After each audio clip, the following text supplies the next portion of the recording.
আর dinner করে কালকে আমরা চলে যাবো চায়না থেকে। So thank you so much ভাই, আর এই ট্রিপে অনেক বেশি হেল্প করছেন। আপনি না থাকলে আসলে চায়না ট্রিপটা এত স্মুথ হইতো না। ইনশাআল্লাহ নেক্সট টাইম আবার দেখা হবে ভাই। ইনশাআল্লাহ সেটা তো আসবেই। চায়না আপনারা অনেকেই জানেন যে এরা আসলে কমিউনিকেশনের দিক থেকে অনেক পিছিয়ে। সো ওই দিকটা থেকে আসলে ভাইয়া প্রচুর হেল্প করছে, নাহলে অনেক কিছুই বুঝতাম না। যেমন এখানে ট্যাক্সি বুক করা থেকে শুরু করে অনেক কিছু। আর ভাইয়া যে জায়গাটাতে থাকে আমি একটু আপনাদেরকে দেখাই, মানে খুবই সুন্দর। এটা হচ্ছে ভাইয়ার বাসা। বাসাটা এক ঝলক জাস্ট দেখায় দিই। আর ব্যাচেলার মানুষের বাসা আসলে যেরকম থাকে আর কি।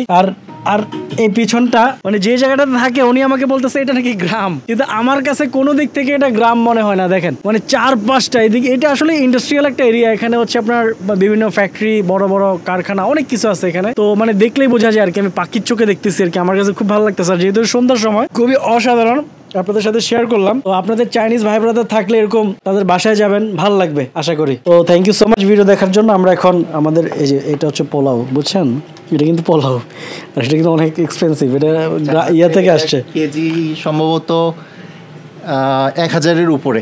1000-এর উপরে 5 কেজি সম্ভবত 350 ইউয়ান, মানে 5 কেজি 4000, আরো বেশি।